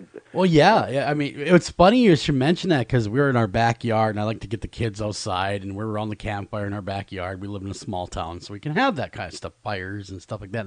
In the fire pit, and here comes the bats. They come out. Mm-hmm. Oh, my Lord. Of course, my oldest daughter, she freaked out. Oh, my God, they're going to nest in my hair. And I said, they don't do that. No. They don't nest in your hair, number one. Release the bats. Exactly, but it was fascinating. They were actually fascinated to watch how they navigate, and I was just telling them, they use basically a form of radar, and that's how they're finding what they need to do, because they weren't running into anything. It was like watching a ballet of them after insects, and it was really a teaching moment, and it was a lot of fun because, it just doesn't seem like there's a lot of people interested in that stuff anymore. The younger generation, my kids anyway, I can only speak for my own. But they were just fascinated by these bats. In fact, now they want to build bat houses so we can have them around. Oh, yeah. And well, I think that, I think what you've got here is you've got a couple of organizations that exist now, and one is Bat Conservation International, the other is the Organization for Bat Conservation, and they've really done a great job of getting out there into the public and letting people know that most of what our generation thought about bats is just complete myth. That they're beneficial, that they're not all rabid, that there are 1,300 species of bats. 3 of them are vampire bats, and none of them live in this country. None of them live in Europe. So there are so many misconceptions that needed to be sort of stamped out. And I think that as someone who does this for a living, we've all tried. My colleagues and I have really put an effort in, but. There are a couple of terrific organizations that have been doing it as well. Well, it's funny because like I said, I have a 10-year-old son, and he's looking to steal my copy of the Himalayan Codex. And I said, well, his name's Logan. I said, Logan, you have to wait till I'm done with the interview, and then I will give you the book to read. Because tell him to read Hell's Gate first. Because then he'll get the vampire bat situation, and then that'll lead into Himalayan Codex. And he has a vast interest in really anything like this, anything to do with animals and how they work and how they thrive, and so he's going to be very interested to hear this interview. But I will, Hell's Gate and then Himalayan Codex, and of course he is also into Bigfoot. And as much as I tell the boy, just because I've gone out looking for Bigfoot. I've gone out with people looking for Bigfoot just to see what they do. Okay, fine. Because near me, we have a place called Reamer, Minnesota, which is allegedly the home of Bigfoot. Like, this is where Bigfoot want to call home. This is where he'd live, according to them. So I did go out with the Bigfooters. And, of course, they did the yelling and the screaming and the searching. And really, I've been a woodsman my whole life. I've been a deer hunter. I grew up in northern Minnesota. So, I mean, you know what? I've been in the woods my entire life, deer hunting, doing this, doing that. So I was completely at home at night in the woods. I'm used to it. Well, where a lot of these people, I noticed one thing with the Bigfooters, and this is no slight against them. They scare themselves out there. Because they're not used to the wilderness at night. They're all from big cities. So they're out there in the wilderness, and I'm hearing, what is normal. I hear the normal moving in the forest, and they jump like, oh, everything's got to be a Bigfoot. And so some of that, I want to say some of the hysteria is not necessarily, I mean, they really do mean well. I don't mean to bash them, but I think some of the hysteria that comes with the Bigfoot lore is a misunderstanding of what the forest sounds and looks like at night. Nailed it. I think you're absolutely right. And, I try to do the same thing. In Hell's Gate, I tried to paint the picture of what the rainforest was like at night. Yeah. So here's a guy, MacCready, is sitting up in a tree, and he's trying to lure these creatures in. And the sights and sounds and the things that you smell are, to me, just as fascinating. And I tried to describe the things that I went through when I was in places like Brazil and Trinidad in the middle of the night by myself in a rainforest. And, that it is a very, very alien place. It's, it's a feeling that to me is very much like no other. Sure. There's a feeling of 100% claustrophobia. Agree. Yes. That is hard to describe. And then, of course, we have a large populations of timber wolves up here. And so when they start letting off with their howls, all bets were off. They were done for the night. But, of course, up here, where so many wolves, you're like, they're not even going to come bother you, to be honest with you. But anyhow, we got to run a break. We come back. We're going to talk more about this great book. And that, of course, is the Himalayan Codex. Don't go anywhere. Oh, we might even talk about cannibalism. I don't know. We'll figure out where we go from there, but definitely we're going to be talking about the Yeti and the Himalayan Codex. Don't go anywhere. We'll be right back right after this.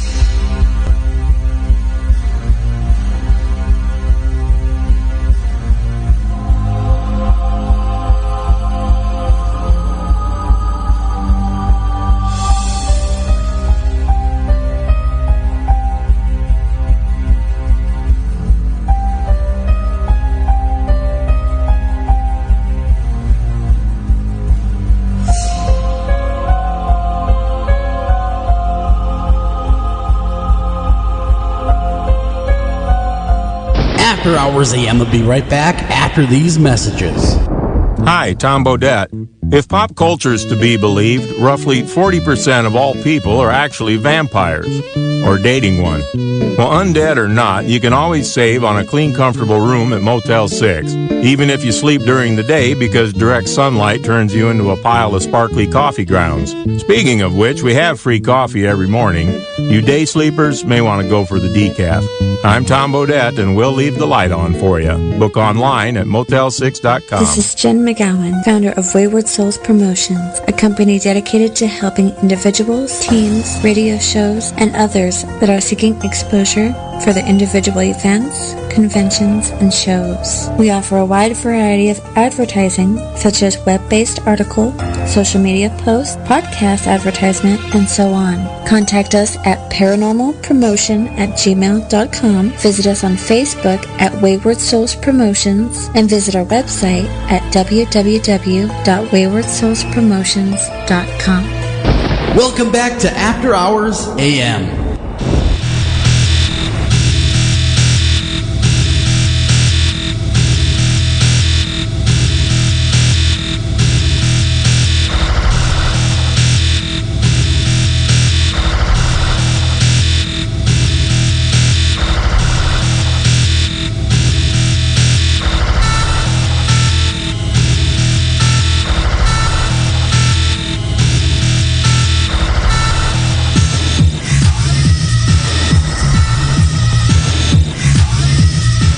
Welcome back to After Hours AM, everybody. I'm your host, Joel Sturgis, right along with me, Eric Olson. And Eric, man, I am really enjoying this discussion.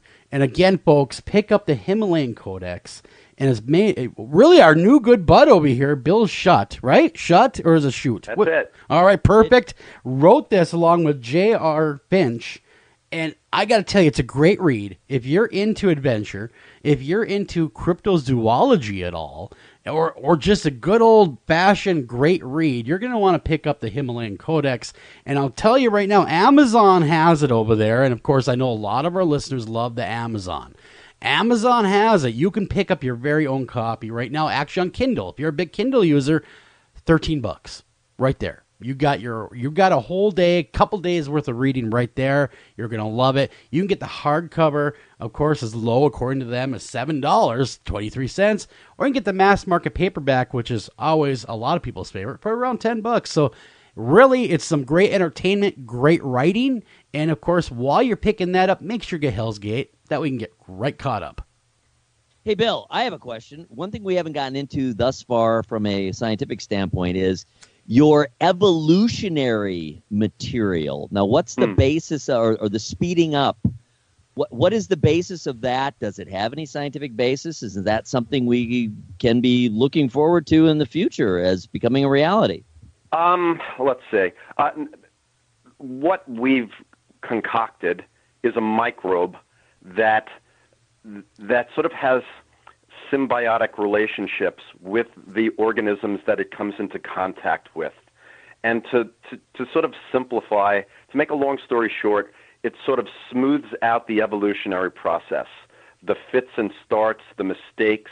It is able to bypass those with the creatures that are associated with it, whether those creatures are whether it's a fungus or a plant or a human that consumes it. So that's what we're looking at here. And then the book that we're writing right now, the Darwin strain, we go into a bit more of how that substance came about and how it got up into the Himalayan. So we'll be continuing the story. I don't want to give too much away, but it is something that we've concocted, and we're just saying, well, if you were able to smooth out the evolutionary process where creatures didn't go extinct because the adaptation wasn't quite right. Yeah. What if this substance enabled creatures to adapt to their environments more quickly, more efficiently? Mm-hmm. And that's all it is. It's not, it's not like it's not magic. It's a symbiotic relationship that this organism has with a variety of creatures. And really, it's written extremely well, and I liked it. I love the book, and of course, we got to talk a little bit about the Yeti. And like I said earlier, we've had pretty much anyone that's the who's who in cryptozoology on the show. And one question Eric and I always have for him, well, number one, where's the body? That's always the question that always trips him up, and I get it. I totally do. Why there's no body. And two, with our expansion of Western civilization, you would have thought somehow, some way, someone would have either A, hit one with a car by accident and killed it, or that some logger somewhere would have seen it and really been able to tell you where it ran to, and you would have found where it lives. I have a hard time, and I'm a skeptical believer. I want to believe that there's a Bigfoot. I do. I really do, because, I just love that idea of there being more. But what do you think? I mean, as a scientist, do you believe that we would have ran into it if there's one out to be had by now? I think the odds that we would have run into bones or scat that could have been analyzed for DNA content to show that this is an unknown primate, or somebody clipping one, or one falling off the side of a mountain from an accident, all of these, the lack of this type of evidence really leads me to believe that it's a stretch, that something that large could exist for so long and not be and at least and not show some type of really strong evidence, just something where you go, wow, I don't know what this is, but it's obviously a primate that we don't know about, and I've never really seen anything like that. So that that's tough. That's with a lot of these cryptozoological creatures, that is the problem. And I think giant squid that's the one that pops into mind right now as being a reality. But besides that, not so much. Yeah, well, exactly. It's I don't want to rain anyone's parade, but scientifically, there just isn't anything to hold water. And I think you summed it up perfectly right there. You would have thought that there would have been bones. We would have found this. We would have found scat to be analyzed. Other things like that. But, I do hold hope that maybe someday, somehow, a Yeti will pop out and go. Because, thousands of people have emailed us for the show saying that they have seen a Bigfoot. That they really believe that they've seen a Bigfoot. And they are convinced of themselves. Hell, we had a caller a couple years ago that called in and said, I saw a Bigfoot. And I said, really, ma'am? She says, yep, it was in my kitchen. He was drinking milk out of the carton. He's in my bathrobe. And I said, Bigfoot, we use cups here. And she really believed what she saw, and it was hilarious. But, there's a difference between believing and actual fact. And that's where the two sometimes don't make the greatest bedfellows when it comes to cryptozoology. Oh, yeah. Listen, as a zoologist, I would love to be able to say, something? The Loch Ness Monster exists, and now we can study this thing scientifically. We've found a baby. We found a body. But, so far that just hasn't happened. Yeah. But believe me, there are plenty of zoologists out there who would be thrilled to find something like this. It's not like we run around poo-pooing the idea. It's that we base our hypotheses on evidence, and the evidence right now just doesn't indicate that some of these creatures exist. But in the Himalayan Codex, Yeti's alive and well, so you're gonna have to read that, and get your fix. And of course, we love the idea of Bigfoot. We love the stories, and again, if science can find it, man, Bill will be giddy with joy, as will I, if that does come to pass. Now, one thing I want to switch gears to, and you have another book out there. It's a newer book, and it's Cannibalism, A Perfectly Natural History. Wow. Okay. We've covered that subject matter at length a time or two on the show about cannibalism. In fact, we do a true crime show every Wednesday, and we do touch upon that subject matter in the arena of crime once in a while. If you wouldn't mind, I'd like to shift gears and go into cannibalism. And maybe, is it a misunderstood thing, or is it really, as the book says, the title, a natural history? It's a very natural thing to happen. Well, once again, here I am with my zoological hat on again, and I'm looking at a phenomenon that, when you mention the word cannibalism, I'm sure that your listeners and everyone you run into, you really have a knee-jerk reaction to it. And it's either guys that are stuck up in the Andes, or maybe the Donner Party, a lack of food, and this is the ultimate result. Or it's Jeffrey Dahmer and criminal cannibalism. And what I found out, and what I was interested in, is that there's a lot more to cannibalism than that. So I started in the animal kingdom, and this is a popular science book. It's not, I don't load it up with jargon. I'm trying to demystify this topic, which is what I did with Dark Banquet, my first nonfiction about blood feeding. Well, here I am looking at cannibalism and finding out that thousands of species of animals across the entire animal kingdom cannibalize for reasons that have nothing to do with a lack of food. In the old days, up till about 30 years ago or so, the scientific thought was, well, if we weren't talking about a couple of weirdos like black widows or praying mantises, then the only time you're going to see cannibalism if there's no food, or if it's captive conditions. You jam all these animals into a tank and they eat each other. Well, there's so many more reasons why animals cannibalize, and these are naturally occurring reasons. Reproductive behavior, for example, parental care, adaptation to environments that are unpredictable environments. And so that, to me, there was just a wealth of information about, for example, spiders that lay, the majority of their eggs are never going to hatch. They're used as kids' meals to feed their hatchlings. And then after those eggs run out, the spider will just kind of hunker down and the babies will feed on her.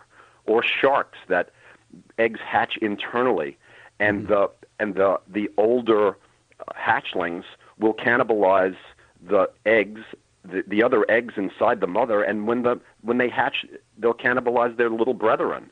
Yeah. Now, this is not freak behavior. This is highly evolved, and evolved for reasons that make perfect sense from a zoological and evolutionary perspective. Then looking at human cannibalism, I was blown away by the fact that, well, first of all, I wondered where this taboo came from. So that was fascinating. The Western taboo on cannibal. Well, why do we have this knee-jerk reaction? Oh God! And then once I learned that, it was for hundreds of years in Europe, every part of the human body was made into concoctions of powders and tinctures and salves and consumed to treat all these diseases, and that blew me away, especially given the cannibalism taboo. So there was a lot there. There is a lot. I'm looking at the book here on Amazon. Again, it's available on Amazon. Get hardcover for around $15.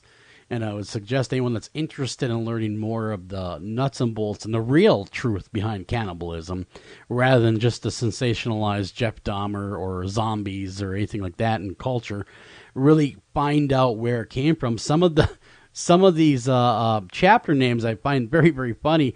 Kind of a knee-jerk thing again, a knee-jerk reaction. Eating people is bad. Eating people is good. 2 chapters right next to each other.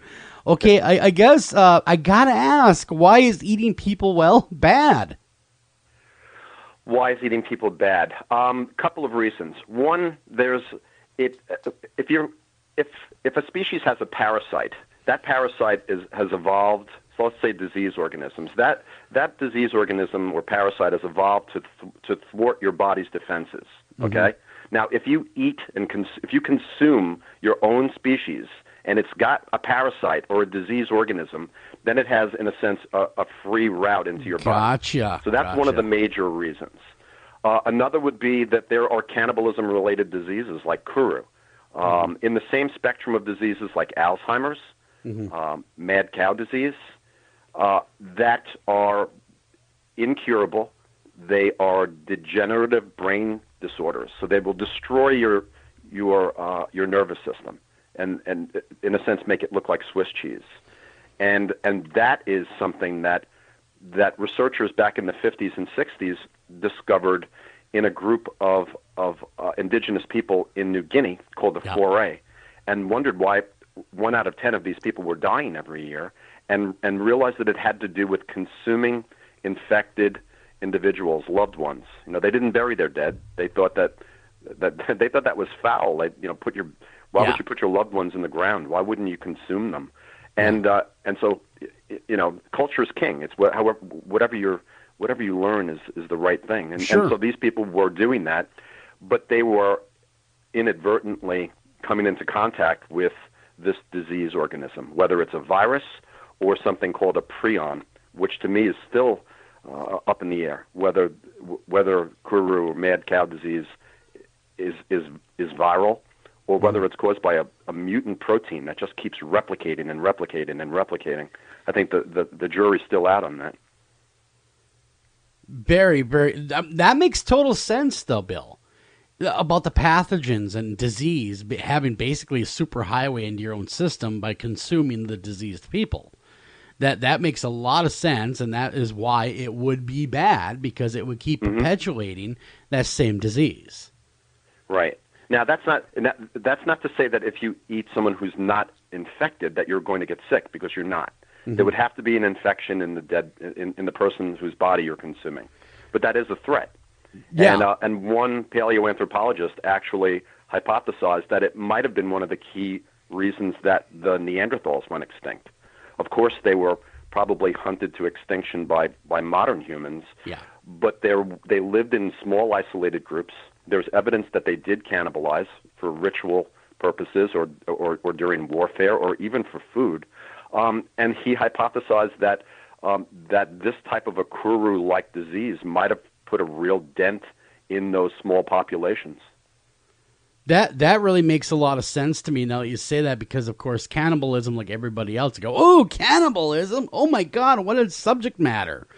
But really, when you get down to the actual science and the biology of it, it makes complete sense that, it beyond the gruesome connotations it brings with it, if you want to look at it as just purely a feeding exercise, that's not something you want to do with a diseased individual.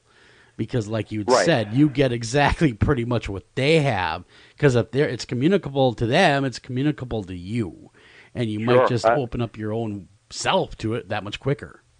Yeah, but yet there are going to be instances where there is no alternative. So people did studies on starvation. This was during World War II. They were trying to figure out how they were going to treat these large populations that were not getting enough food, mostly in Europe and in Asia. So they did these studies and they put these people who were conscientious objectors by themselves. They isolated them and they gave them a starvation diet, and they watched their behavior. And their behavior was extremely predictable after a while. I mean, it happened again and again and again, where you have a behavior that ultimately leads to the breakdown of social order. And when you get to the point where your body is consuming itself, and people who have gone through severe starvation, their body is literally consuming itself. Protein that is muscle and flesh is being broken down to save the life of the person. At that point, you are going to make a decision, if there are bodies there, about whether you're going to survive, whether your children are going to survive by consuming bodies, or whether you're going to die. So that, to me, was just to look at this, even the things that we knew about, the Donner Party, for example, to look at those stories with a modern eye, with the technology that we have today. It just was, the learning curve was incredibly steep.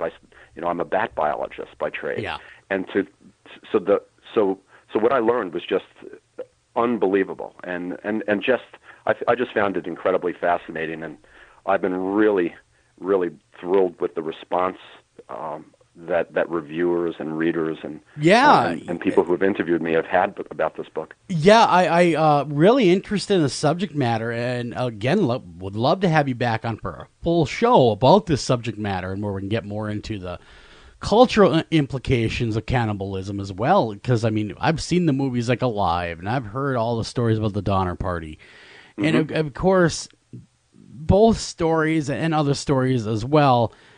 It always brings in a social component to cannibalism, which, of course, that's just who we are. I mean, we are conscious people. We don't want to think of ourselves as killing our own to feast on them.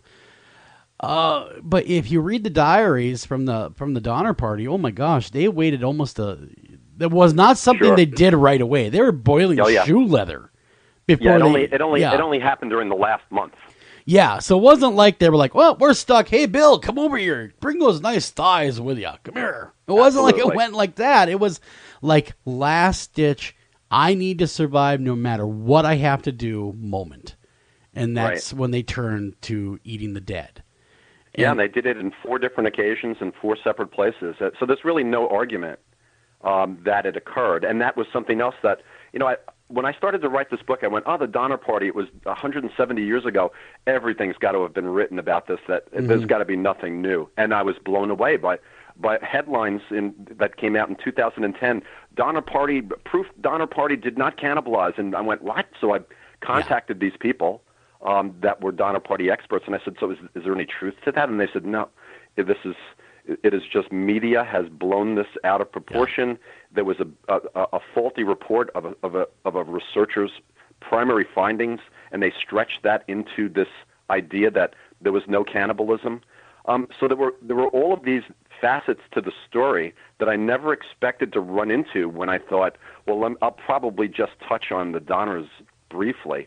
But they took me out with historical human remains detecting dogs to find the real locations where the bodies were buried, and they're quite different than where some of these people have been taken for the last 100 years in parks out in California. Yeah, and so you may have read recently that they took historical human remains detecting dogs out into the Pacific to find Amelia Earhart evidence.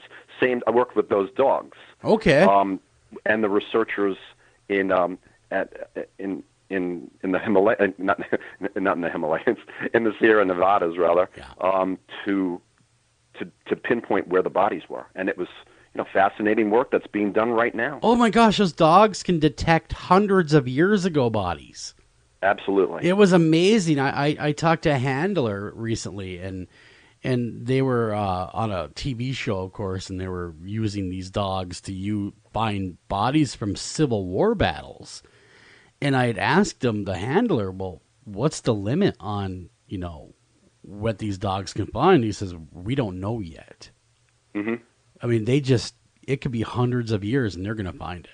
It's just there. Even longer. Did they tell you how they train them? I thought that was fascinating. No, he didn't get into that. I wish he would have got to those nuts and bolts. I didn't have that much. How do they train them? That was the question I had. So for you ever see these stores that like museum stores where they'll sell bones and things like that? Yeah. And so they have ancient artifacts and ancient human remains, and so the puppies are trained on ancient remains, and so it's like training a dog to do anything else. You train it to alert, instead of alerting that there's a bird in this brush. You train it to alert when it smells what an ancient bone smells like. It's fascinating. I saw there's actually video of the dog that I worked with, Kaylee, who's a border collie, and you could see this little puppy being taught with ancient bones from a museum store. That is fascinating, Bill. That really is. I mean, to think about these animals, these dogs, being trained to sniff out not just human remains, but ancient sometimes human remains. That is fascinating. I mean, that's gonna crack open a whole new way of looking for areas where bodies were. I mean, now we're talking about you can go way back, way back, and they will still smell those bones. Yeah, it was quite amazing. they set me up like a bowling pin because they took me to there are at this campsite where part of the Donner Party stayed, there are trails and there are guides that take you around, and we're walking around there, and all of a sudden we went off the trail and we go across this meadow, and we're hiking for another half mile through this beautiful flowery meadow. Yeah. And I'm going, where the hell are we going? and they brought me to a place where these dogs had alerted multiple times. And there's a picture in the book of me sitting underneath this tree resting after the dog alerted. And I said to the guy, so where are we? And he goes, well, you're sitting underneath the George Donner tree. And I went, what? It was perfectly set up. I mean, they're really, and that's where this guy and his family had set up a lean-to, and this is where he died. Sure. But it had to be a half mile or so away from where the records, where officially people are taken and said, well, this camp was here, and then there's another. So all of this is ongoing research, and that's just not something that I expected to run into when I dealt with the Donners.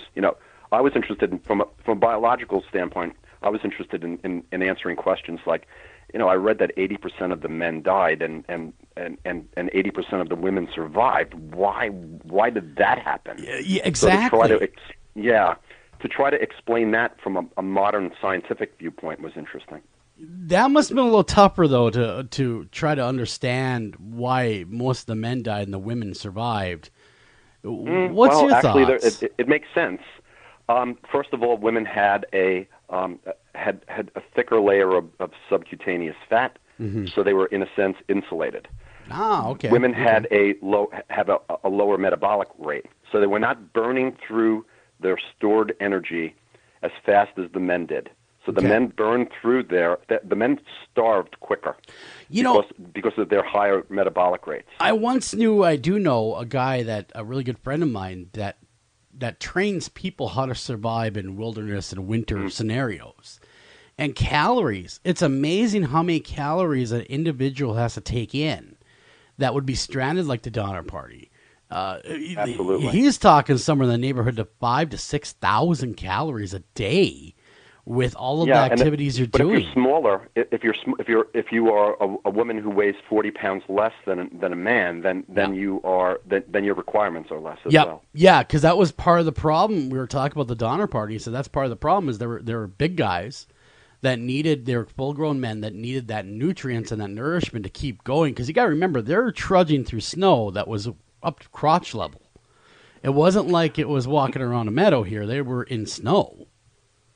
Well, and they were cutting their way through as well. And then so you add a final factor here, and I don't want to sound sexist because the women worked hard, but the men were doing the bull work. Yeah, they were the ones that were pulling out stumps, and they were the ones who were taking these wagons apart and carrying large loads. So by the time they got to into the Sierras, they were exhausted. Yeah, and so they were the first ones to die. Something like the first 10 people who died were men. Yeah, don't quote me on that, but it's a number that jumps out at you. Yeah, it does. It does. It really does. And so those are the things that I found interesting. Very interesting. I could talk about this for hours of you, Bill, but we're running out of time. Unfortunately, we're down to our last minute, and what I want everyone to do is I want you to go to Amazon. I know most of you guys are Amazon shoppers or Barnes & Noble or wherever you like to buy your books. I want you to buy, of course, the Himalayan Codex, but make sure you do yourself a favor and get Hell's Gate right along with that. And while you're at it, pick up a copy of Cannibalism, a perfectly natural history. You're going to enjoy it. You're going to learn a whole lot about the stigmatized practice that's been going on, it seems, forever through the centuries, and it's very, very misunderstood. Just talking with Bill for a few minutes on the subject matter, that hit me right away of how misunderstood it truly is. So I'm going to pick up a copy as well and give that a read. So, Bill, hey, great books. I'm really enjoying Himalayan Codex. I'm going to go ahead and get Hell's Gate as well and the Cannibal book today because I really want to read all of that. And thank you so much for coming on the show. Just a real pleasure. I really want to thank you guys for having me on, and I'd love to come back on and talk about some other things if you like. Yeah, we'd love to have you back. Absolutely. And, bloodsuckers. Exactly. We didn't get into bloodsuckers. Exactly. But we got to go. Unfortunately, Eric, we're done. We got to get out of here. But on behalf of myself, Joel Sturgis, of course, Mr. Eric Olson, thank you for listening to this edition of After Hours AM. Take care, but love each other, but don't eat each other if you can avoid it. Until next time, take care.